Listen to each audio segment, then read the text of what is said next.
All right, the meeting has started and the meeting is recording. Morning, everyone. Welcome to the Seniors Council of Douglas County meeting for November of 2021. My name is Luke Thornton. I am your WebEx host today. If you have any technical issues or questions, you can send them to me directly with the chat feature, which is in the bottom right corner of your screen. Open up the chat, and then in the to box, make sure you select host. That is me. You can send me your tech issues. Also, during the Q&A session, I will be in the presentation, I will be monitoring your questions. We ask that you save your questions for the end and put them in the chat box, and then I will present them to our speaker directly. So without any more boring tech talk, I will hand this over to Gretchen Lopez. Luke. Good morning, everybody, and welcome to the November meeting of the Seniors Council of Douglas County. We have a great program lined up for you today, but before we start, we'd like to thank the county and our county commissioners for providing a virtual platform to come to you today, and in having Luke available as our technical expert. He'll do a great job. Let's begin with a few important announcements. You're probably aware that we are still in the Medicare open enrollment period, which ends December 7th. You're receiving lots of mail about plan options from your Okay, Luke, those are my notes. We need the slide for the Medicare and SHIP information. So you're probably aware that the open enrollment period ends on December 7th, and you're receiving lots of mail about plan options from your current insurer and those companies who would like you to switch over to their plans. And it can be quite intimidating and overwhelming to comparison shop to make the final decision without any help. So just as a reminder, we have some information showing right now about the resources you have through Medicare and the Colorado SHIP program. And they're ready to assist you with accurate and objective information. So choosing a plan for 2022 is much, much easier. You can reach out to them at the website and the phone numbers that you see on the screen. And you're not required to change your plan if it's working for you. However, we really recommend that you look everything over, since deductibles, copays, formularies, and even benefits change from year to year. And if you're in a Medicare Advantage plan, provider networks also might change. So make sure your needs are met next year by doing some comparison shopping, and rely on these very good resources to help you out with that. Now, November is National Caregivers Month. This is the time to recognize and honor our family caregivers across the country. It offers us an opportunity to raise awareness of caregiving issues, educate communities, and increase support of caregivers. The Community Action Network is a nonprofit that provides free education, peer support, and resources to family caregivers. And you can see its information on the screen right now. Another resource is the Family Caregiver Alliance. So check these out and see if they can be helpful to you. Now, here's a quick reminder that 2 free community events are happening this Saturday. The Highlands Ranch Metro District is sponsoring an adult health and information fair from 9 a.m. to noon. And the Castle Rock Senior Activity Center is hosting its craft show extraordinaire from 9 a.m. to 4 p.m. And the weather forecast promises a warm and sunny day on Saturday, so make it a fun day of it and attend both events. That would be a really wonderful day. And now for a few words from our education chair, Tiffany Curtin. Tiffany, what do we have planned for the next few months? And tell us about our speaker for today. Thank you, Gretchen. We have an exciting close to 2021, and December 2nd, we will be hearing from Nathan Estrada of Nimble Science. You may remember one of Nathan's presentations from 2018 when we invited him to introduce the idea of the Nimble Science app, which gives us tools to use a brain-body training app to help us prevent falls, keep us out of the hospital, and keep us active and enjoying life as much as possible using a simple app. Then on January 6th, we will have a year in review recap from the Douglas County Seniors Council. and led primarily by Gretchen. And we're looking forward to having that one in the Douglas County hearing room. So this will be our first in-person meeting in over a year and a half. So we are looking forward to seeing your faces at the Douglas County hearing room, assuming nothing gets worse in the COVID realm in our community. But then on February 3rd, we'll be back virtually for the remainder of the winter. And we'll be hearing from Brandon Davis again. So he'll be sharing information about the Senior Patrol, who they are, and when you might need to access them in reporting Medicare fraud and things like that. And then on March 3rd, to conclude the first quarter of 2021, we'll be hearing from Dr. Susan Bailey of CSU, and she will be speaking to us about the science and the effects of space travel on aging. So very exciting. I'm very much looking forward to that presentation as well. So as we at the Senior Council do love science, we are also bringing to you today Jodi Waterhouse. She is the Director of Outreach Programs from the Multidisciplinary Center on Aging from the Anschutz campus. And here she's going to talk about a community collaboration on mental health and the programming coming up in 2022 from Anschutz, and why you might want to really get engaged with that program this year. So take it away. I leave it now to you, Jodi. Thank you for being here. Oh, thanks so much, Tiffany. That was terrific. Now, Luke, do I need to share anything here? Can you see? You should be ready to share your slides. To share now? Okay. Can you see it? Yes, that looks great. Oh, wonderful. Great. Well, thanks, Tiffany and Gretchen and the Senior Council for having me today. I'm thrilled to be here. I just wish that we could have been in person because I'd love to meet all of you personally, but hopefully in 2022, the world will cooperate and we'll be back together, all in the same room. And I'm also thrilled that I'm going ahead of Nathan Estrada. I know Nathan very well from Nimble, and he is a bundle of energy. So you're going to love his presentation as well. I might actually sneak back for that one, and certainly the space travel one. So you got a great lineup for 2022. So a little bit about me. I joined CU Anschutz July of 2019. I was recruited from the University of San Diego. I'm a almost native San Diegan. And lived there up until 2 years ago, where I came to Colorado to help stand up the Center on Aging at the university. And really have enjoyed our time here in Colorado. And we exchanged, like I tell people, ocean for mountains for a while, and really getting to know the state and all the lovely people that live in it. So also, just a little background so that you have kind of a perspective of just where the center is located on campus. Anschutz is huge. It is overwhelming for most people, as most university campuses unfortunately are, and we're working to change that a little bit. But the Center on Aging is actually housed in our Dean of the School of Medicine, Dr. John Riley. He also wears what's called the Vice Chancellor for Health Sciences hat. And that hat really is what the centers and institutes for the university live under, because we are a center, even though we're grounded in geriatrics in the School of Medicine, we really are a center that floats. We float across campus. We work with the different schools and the College of Nursing, depending on the programs that we're together working with. We also float off campus.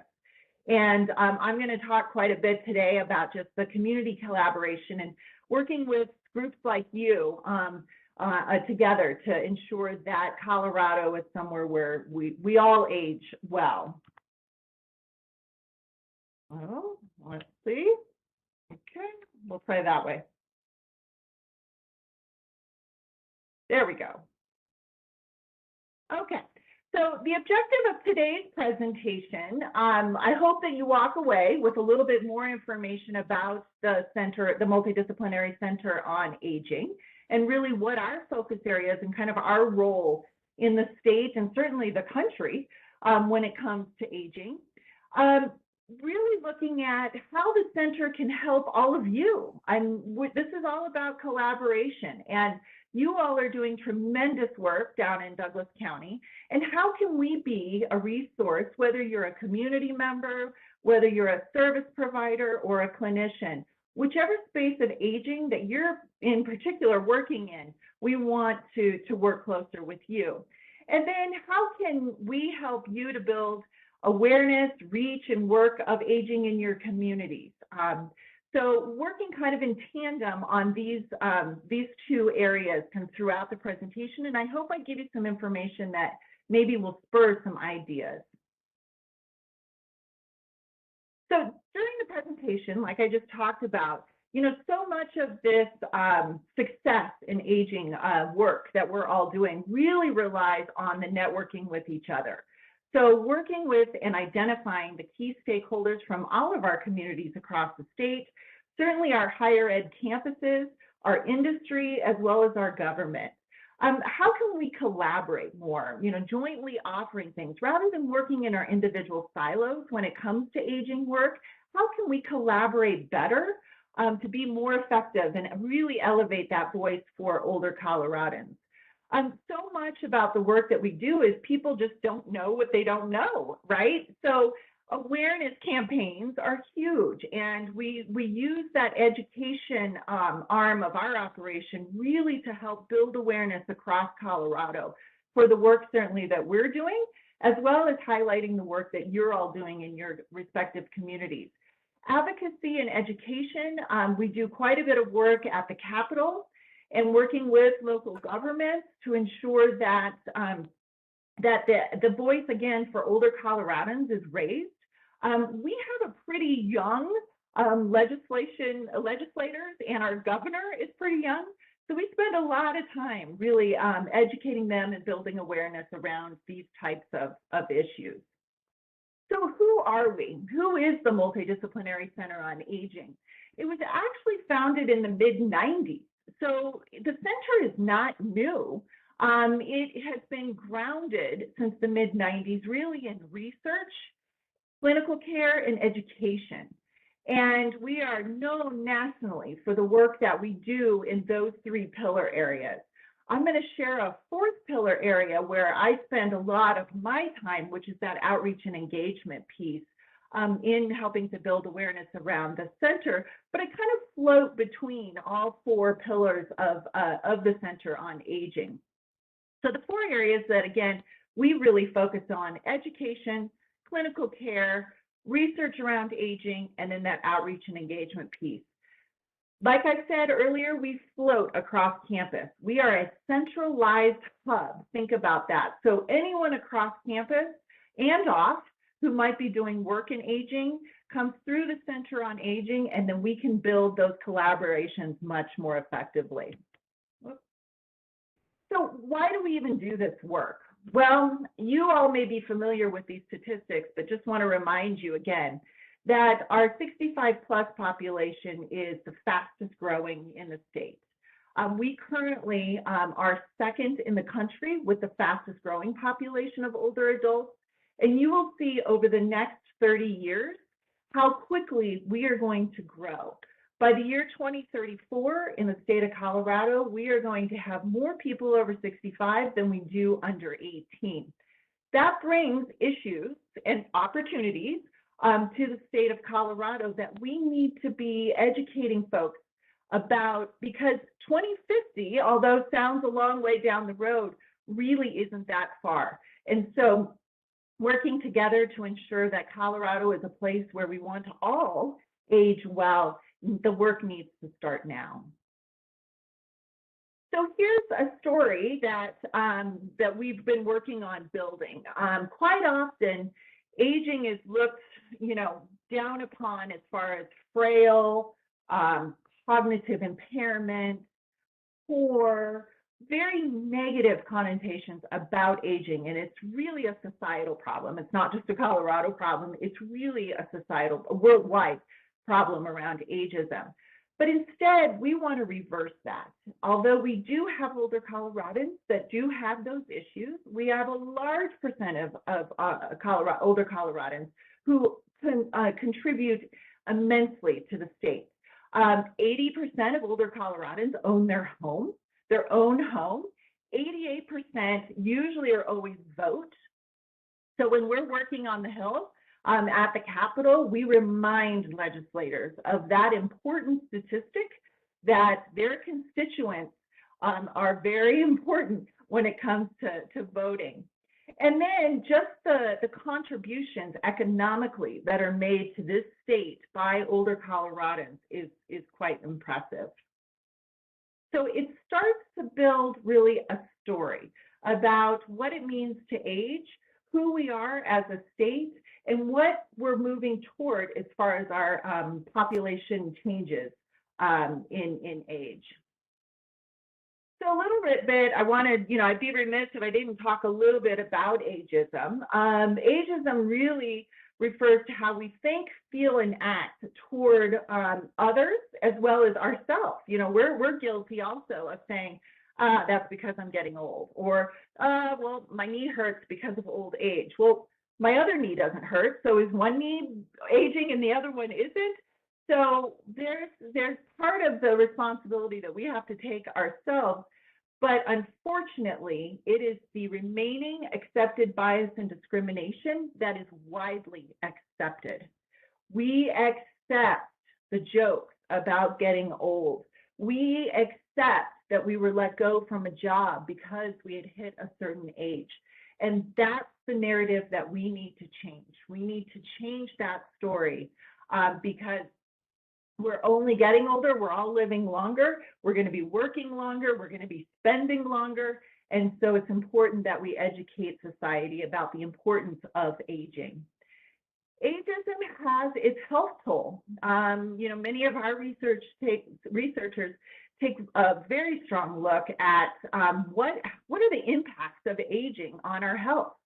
Those that internalize aging, who have been affected directly by aging, can have an earlier death up to 7.5 years.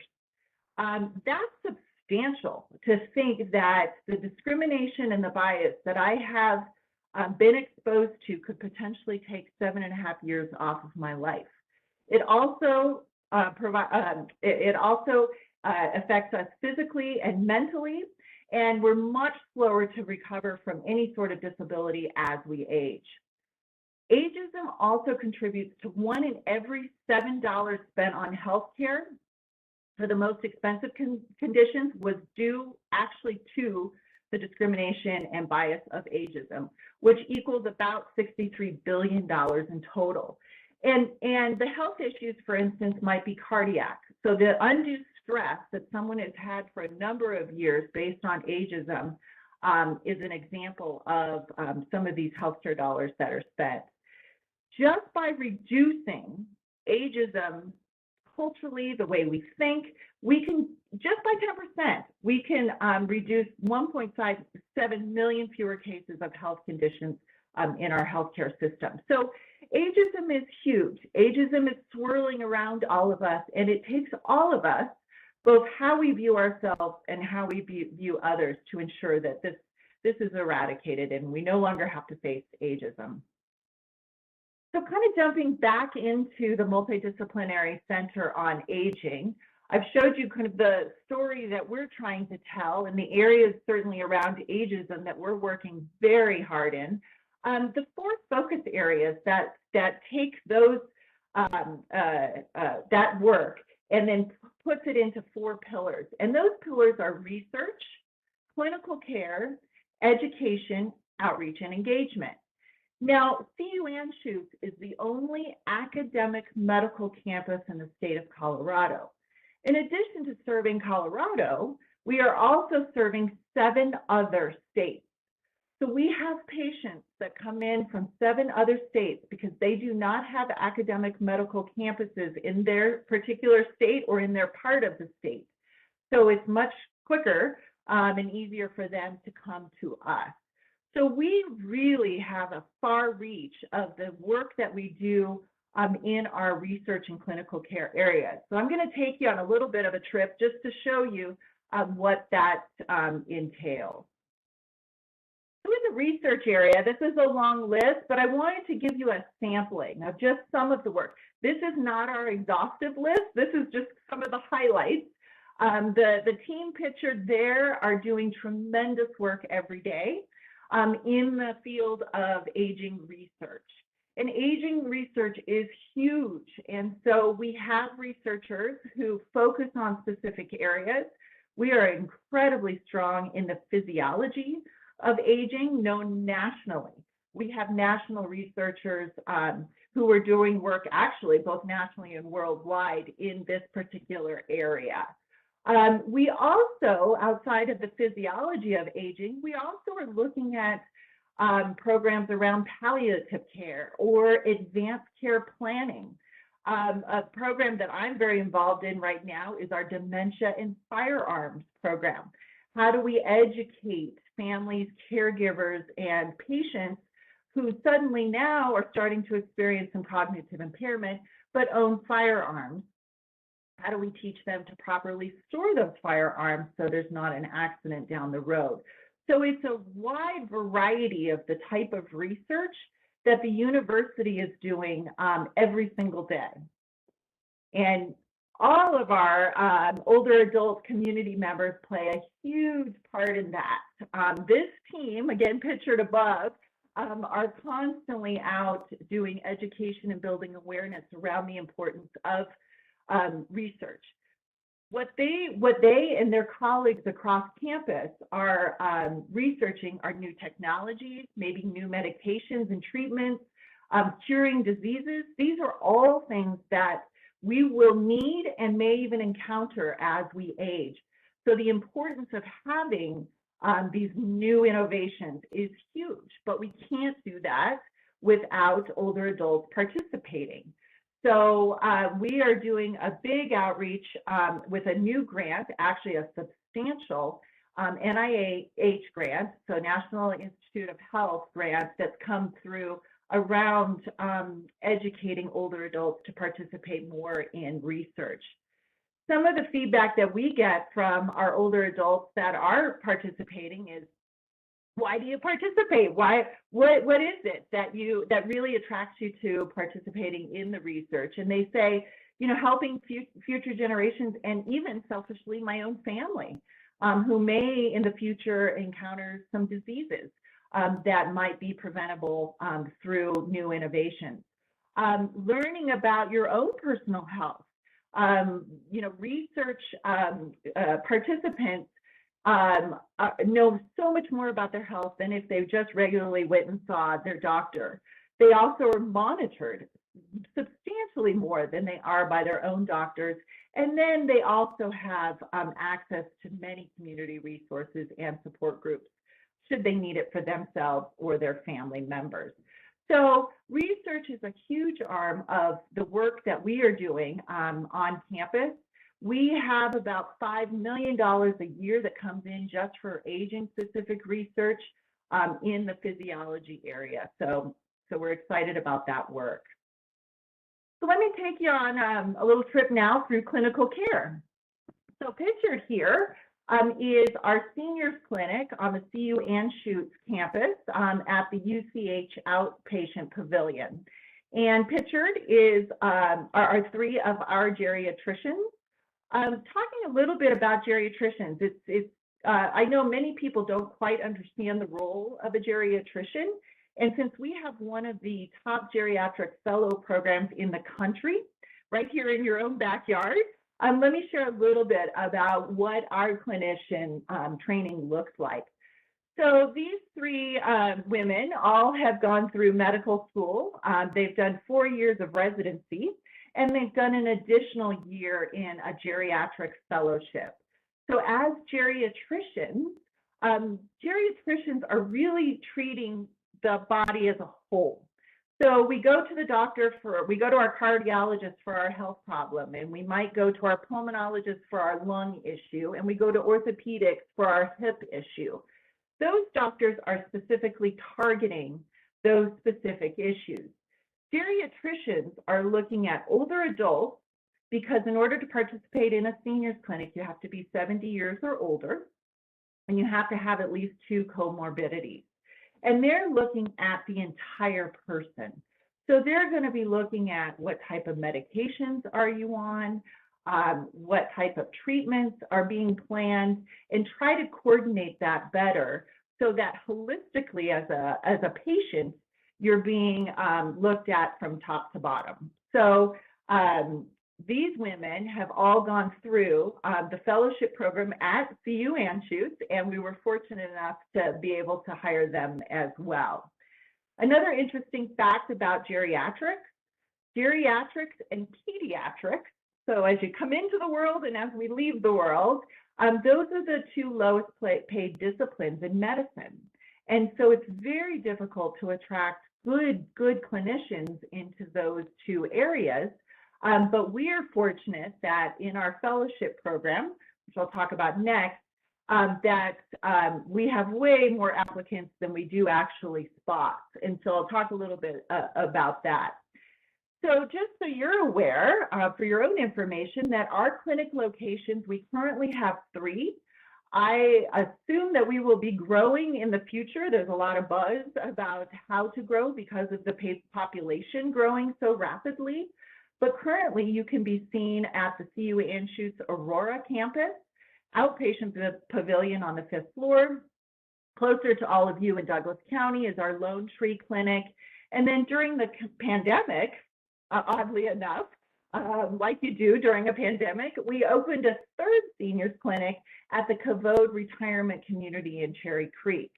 The reason for that opening was that we really wanted to be a community-based clinic closer in the Cherry Creek area, but also being able to see the residents who live in that particular community. There's about 300 residents who live in that community. They have a dedicated health and wellness center. So the seniors clinic, the CU Medicine Seniors Clinic, took over the health and wellness and now see patients not only from the Cavode community, but also from the Cherry Creek area. We're coming more into the community so people don't have to make the long trek to Aurora. All 3 of these locations are prime training locations. We literally have clinicians kind of bumping into each other in hallways because we do so much training and we are so unique in the entire UC Health and Anschutz system. We train geriatricians, obviously, who are in their fellowship. We train medical students who are in their residency, and we train nurse practitioners and physician assistants who also will loop through. We are in work right now with our School of Dental Medicine. We're soon that we will have dentists because oral health and physical health are so closely connected that they will do a rotation through geriatrics. And then we are fortunate enough to have a geriatric pharmacist team who reviews all medications for our patients. So a program that I know Tiffany alluded to and that I wrote a little article prior to this presentation was called the COSIT program. And that acronym, and it's quite a mouthful, and you don't necessarily need to remember this, but it stands for Connecting Older Adults and Students Through Interprofessional Telecare. And this program really launched as a result of the pandemic back in March of 2020. If you all remember, the world really shut down on March 13th, and that was no different for our clinics. All of a sudden, we have clinics that are shut down and patients no longer able to see their physician, their geriatrician in person. So these 3 clinicians all of a sudden said, look, we've got patients who need to be seen by their geriatrician. We have medical students and nursing students and pharmacy students who no longer have the opportunity to train in a clinic because they also could not come into clinics. How best can we address all of a sudden this anxiety around loneliness, this feeling of social isolation that was happening certainly with our patient base, and then our students no longer having connection with the patient. What can we do to bring them together? So the COST-IT program really rose out of this isolation piece where everyone was isolated. The students, which we started with about 40 medical, pharmacy, and nursing students, identifying about 1,000 patients who were probably the most, that were experiencing isolation most. And so immediately started to make phone calls to them to check in on medical status. Were they okay with taking their medications? Had they fallen recently? How was their emotional and mental health? Because there are senior clinic patients, we could ask those types of questions. If the student identified that a patient, all of a sudden, it just didn't feel quite right, or they were expressing something that was of a concern, it immediately rose up to their particular geriatrician. Their geriatrician was able to do telehealth and address the issue. So we spent the spring really teaching our students how best, through either telehealth or the phone, to communicate and hone those communication skills with their patients, while the patients now suddenly had a connection back to their doctor's office. This was such a well-received program, and many of our patients were giving us feedback as if to say, thank you so much. I thought I was going to be forgotten. I didn't realize that my doctor cared that much. It has been a pure joy to talk to the next generation of students who will be clinicians. We were getting such favorable feedback, and we were getting requests from the community that over the summer of 2020, we worked on actually offering this to the community. So in the fall of 2020, we targeted specifically long-term care and assisted living communities, as again, those residents were greatly isolated, not only from one another internally, but certainly from families and their social connection on the outside. And we had about 45 long-term care, assisted living, and some independent living facilities throughout Colorado who came up and said, absolutely, hands down, we would love to pair our residents with a student to provide the social conversation and connection. Now, once they were no longer our seniors clinic patients, those conversations became social. And because of HIPAA, we absolutely cannot talk about someone's health care, but instead building the social connection with these residents who all of a sudden became extremely isolated in their own rooms. So we deployed pharmacy, nurse practitioner, and dental medicine students actually to start making these phone calls. We had over 150 older adults and students who have been paired as phone partners where they're conducting weekly and or bi-monthly phone calls.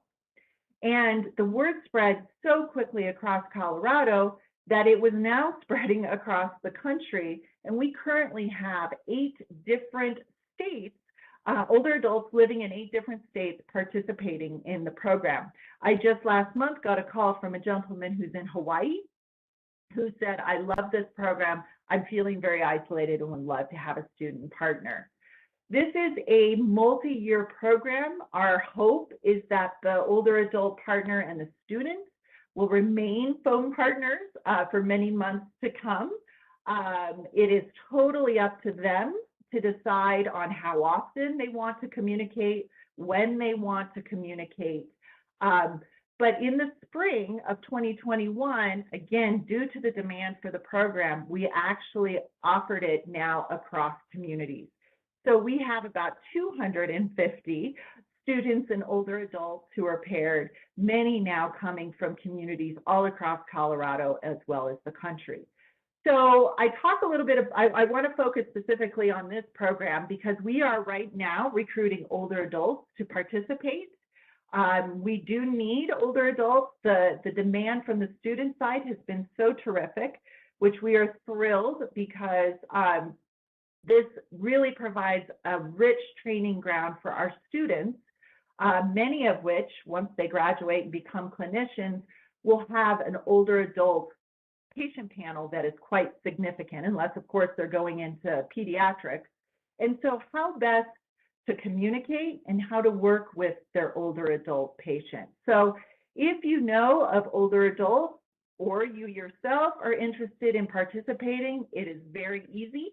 I literally send out a consent form that says I agree to have a CU Anschutz phone partner, and then we pair you up and you begin your phone calls.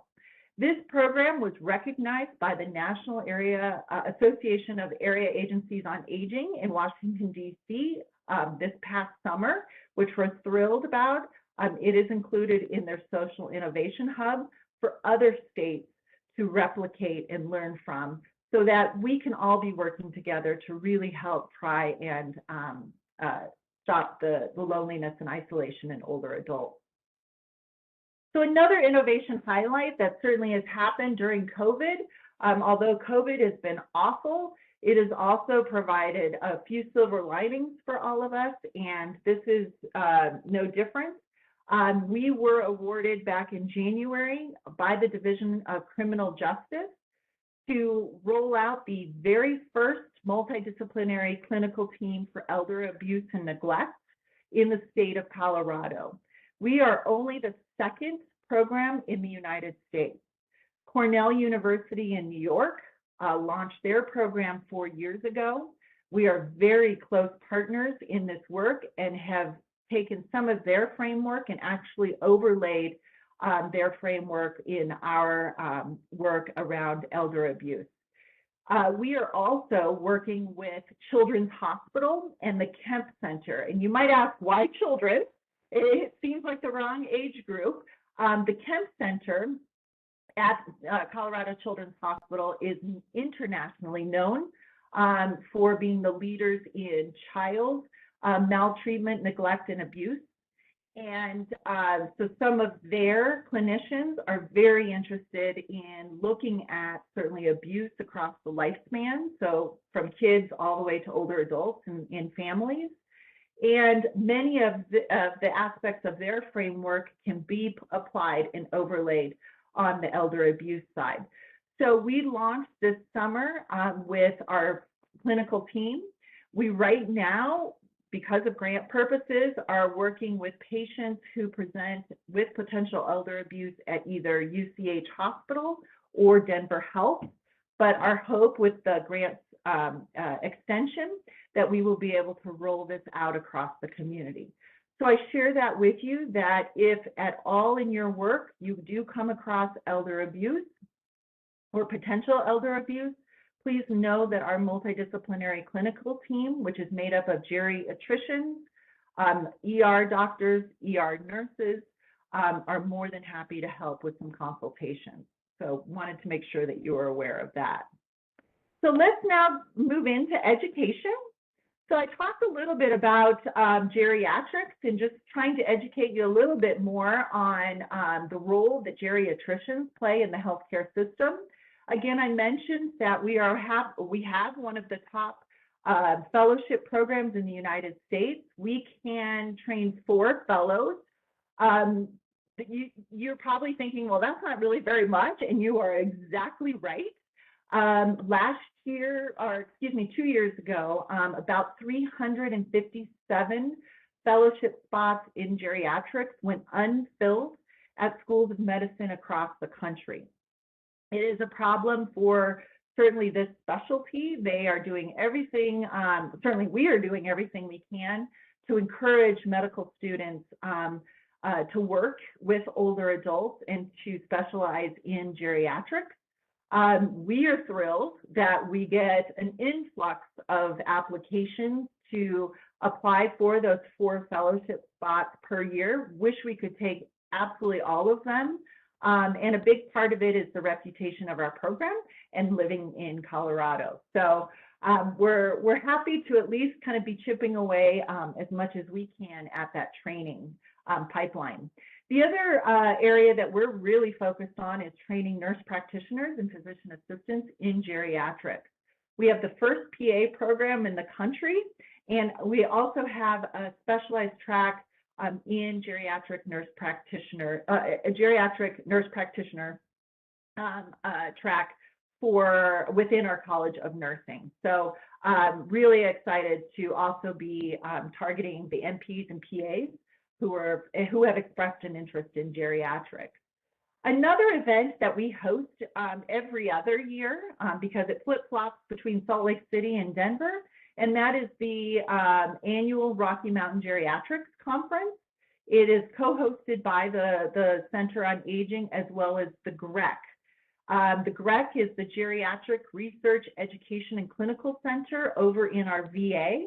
We have the newest GREC program in the United States. We're number 17. There are GREC programs across the country that are tied with the VA hospitals nationally. So if you're interested as a clinician, as a community organizer, and would like to attend the conference, that information will be hopefully on our website by the end of the year. So make sure to check back for that. So let's talk a little bit about outreach and engagement, and I'm going to fly through this because I know our time is getting a little limited. So the outreach and engagement pillar for the Multidisciplinary Center on Aging is an extremely busy pillar. Not that the others aren't, but we are doing a lot of work in this to just build awareness around the work in aging. And in order to do this, we have to have key stakeholders. Many of you are our key stakeholders, and some of those groups that we really lean on to be our eyes and ears in the community, on campus, off campus, at the Capitol, to really let us know what is going on with some of the issues that are directly impacting older Coloradans throughout the state. So we have our executive committee, which think about as really that internal group, which represent all of the Anschutz Medical Campus schools and College of Nursing.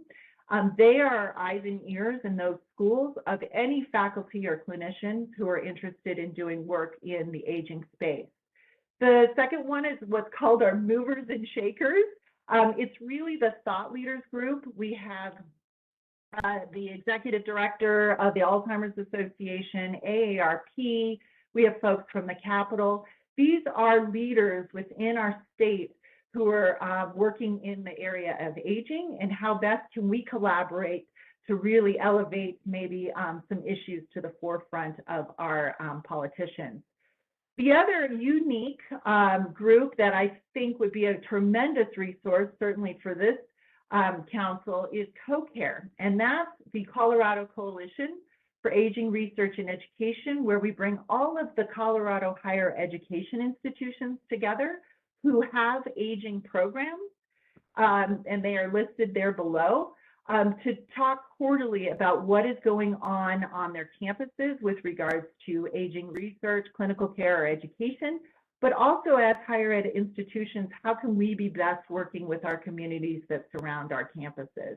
And finally, a new group that we're hoping to launch in 2022 is a community influencers advisory group. And that's where we will have key community influencers from across the state who, again, are giving us really kind of that pulse check of what's going on in their communities and how best can we collaborate. So if you have ideas about community influencers, I'd love to hear from you about that. So we do spend a lot of time in the government space. I'm really thrilled to share with you that this last session, 2021, we passed our first bill with the help of Senator Jesse Danielson, who represents JEPCO, and the Colorado Senior Lobby. We created a loan forgiveness program for specifically geriatric trained nurse practitioners and physician assistants to go work in rural and underserved Colorado. We only have 99 geriatricians that serve all of Colorado, and only 10% of that, so less than 10, actually work out in rural and frontier Colorado. We are in a severe shortage for geriatric trained clinicians. So by providing a loan forgiveness program, we hope that will incentivize folks who have gone into geriatric training to help pay back some of their student loans. I was at the governor's mansion on July 8th, making sure that he signed that bill, and that was really exciting. And that has kind of led us into the creation of a new bill for 2022 legislative session, and that is now building that geriatric pipeline of clinicians across all of our campuses that can then take advantage of that loan forgiveness program. So we actually are working with Senator Danielson again, fingers and toes are crossed that after the bill is drafted, that it will be accepted into the 22 legislative session. We couldn't do this alone. This is another perfect example of a collaboration. The Colorado Center for Aging, which formerly was the Colorado Senior Lobby, is a nonpartisan, non-affiliated, and nonprofit that really focuses on education and advocacy around issues directly impacting older Coloradans. For full transparency, I am on their board, but they become we work together as a tremendous resource with working directly with our politicians to try and get some of these bills passed, but better yet, really bring to the forefront some of the major issues that are impacting our state. The value of older Coloradans, the document is there to the left on this particular slide. That was a document that when I started the presentation talking about, building the story, this is starting to build the story about what the value and contributions of older Coloradans are to the state. And it's broken down into economic impact, workforce, population numbers, what the spending is. And I'd be more than happy to share, when I share this PowerPoint with all of you, to also share that document to use as a resource in the work that you're all doing. Another area within government that might be appealing to some of you on today's Zoom meeting is around age discrimination in the workforce. Age discrimination in the workforce has been a problem for a long time. The pandemic absolutely highlighted that issue.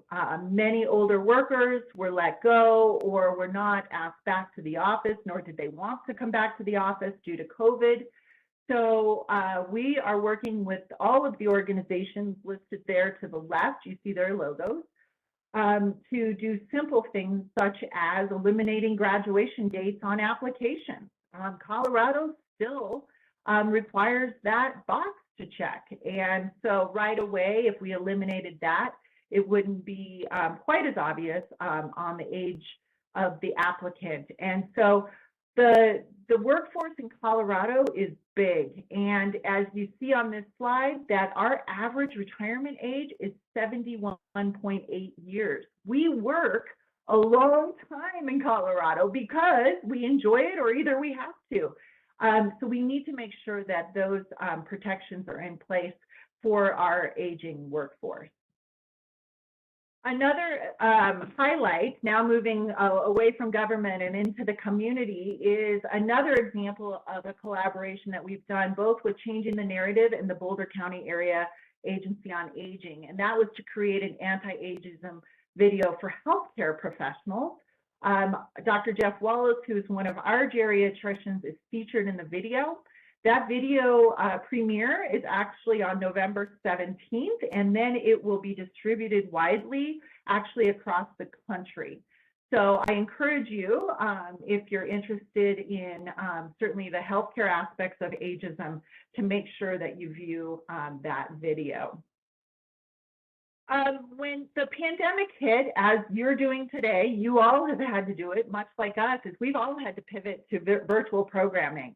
I do think that that is, again, another silver lining of the pandemic.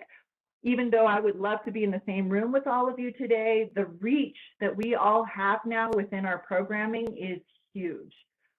We are reaching not only across Colorado and into pockets of communities that we never did before, but also across the country.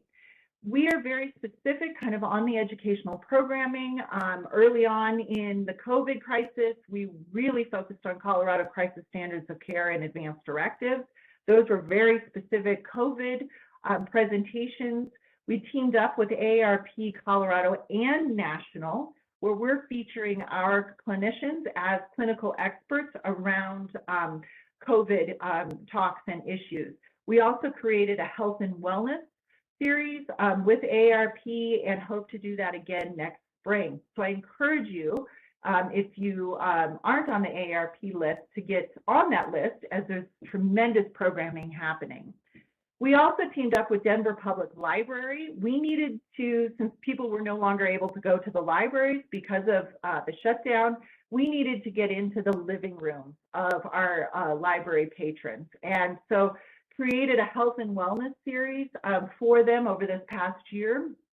We're going to launch another series in the spring around brain health with Denver Public Library, but that is another example of a collaboration that's been hugely successful.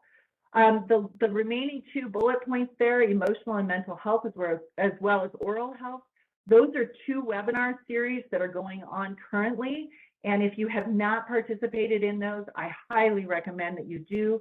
The presentations are fantastic. And we will actually be doing emotional and mental health, already have scheduled programming through fall of 22. If for some reason you missed any of this, on our center's website is our YouTube channel link, and you can go back and watch any of the recordings. So don't feel like you've missed out just because you weren't able to participate. So in kind of wrapping up on these last couple slides here, I wanted to talk, I'd be a little remiss if I didn't talk about the age-friendly work that's going on in Colorado. We are a very progressive state when it comes to age-friendly. We are hugely, hugely fortunate to be surrounded by folks who want to ensure that our communities are all age-friendly. So age-friendly, livable communities in the lifelong Colorado. We were the 3rd state in the nation, behind Massachusetts and New York, to implement livable communities, of which last count I heard was 19, but someone may have a higher number now that's participating in today's presentation. So that is very important work that's actually being done out of the governor's office. We also have age-friendly public health system. They are working on their designation. I'm very involved in the age-friendly health system, which is a partnership between the John Hartford Foundation, the Institute for Healthcare Improvement, the American Hospital Association, and the Catholic Health Association, who have come together to lay out 4 metrics for our healthcare systems to implement age-friendly healthcare. And finally, another one I'm intimately involved in is age-friendly university work. And Anschutz is in the process right now of becoming designated. Colorado State University just became designated this summer as an age-friendly university. And I know that the University of Colorado at Colorado Springs is starting their work as well. As an Anschutz academic medical campus, we are only one of 3 academic medical campuses in the country to be age-friendly. And so watch for that work. Really excited that we're rolling that out. But again, just, you know, how fortunate we are to have these age-friendly policies that are and principles that are surrounding us. So I want to review a little bit about what today's objectives were. It was to really introduce you to the work of the Multidisciplinary Center on Aging. I hope you learned a little something new about the work that we do, and certainly the resource and the collaborative partner that we want to be to all of our communities throughout the state. What can we do for you? You know, that's a big part of it. We're not, you know, taking and not giving. We very much want to work with our community partners. And then how can you help to really build awareness, reach, and work in the work that you're doing, whether as a community member, a service provider, or a clinician around aging and aging well in the state of Colorado. So I hope that we achieve that together today. This slide just has my contact information. I will share the slides with Tiffany. She'll get those out. Please visit our website and/or email or call me if you have any sort of specific questions, ideas. I love brainstorming, so would love to hear from all of you. And with that, thank you very much for having me today.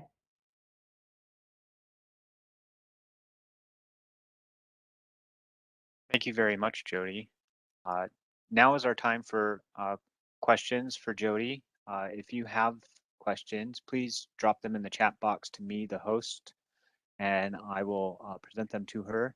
If you feel like you're unable to articulate it via text, then you can raise your hand and I'll call on you. Jodi, at the moment, we have 2 questions for you. Wonderful. One, is there contact information for a consultation with the Elder Abuse Task Force? Great, I can provide that. Oh, there we go. Okay, absolutely. So I can provide the information. If this person asking the question would like to email me, I'm more than happy then to introduce them to the team. Okay, great, thank you. This is a question from Joanne. I know many seniors struggle with technology or don't have access to devices or the internet. How is this being addressed, and how are you addressing communication for telehealth with deaf, hard of hearing, and deafblind consumers who may not be able to utilize telehealth or phone assessment tools? Absolutely. So there is work going on at the Capitol around just internet and broadband access. We work with a number of community partners who are providing the technology training for older adults and communities. As far as the clinical piece, our doctors, if the patient is unable to come now to the clinic, because the clinics are back open, so that's good news. They are well trained in phone consultations and also have the resources for patients who are hard of hearing to make sure that the issue is addressed. We understand not everyone has access to telehealth, so we use a platform of types of communications to best interact with that patient. Okay, thank you, Joanne. Let me know in the chat if you have additional follow-ups to that. Question from Valerie is, how do we do referrals to you, Jodi, for the COAST program? So go ahead and email me, and then I will reply immediately back with the consent form. And that either is to be filled out by yourself if you want to participate, and or if you work with community organizations, have the participant themselves sign that, email it back to me. Once I get it, I then send it off to the program coordinator who will pair you with your CU Anschutz student. Thank you. Any other questions? Now's your chance. And I see that Bob is asking for the address of the Lone Tree location. And again, I can provide that to Tiffany when I send a PowerPoint.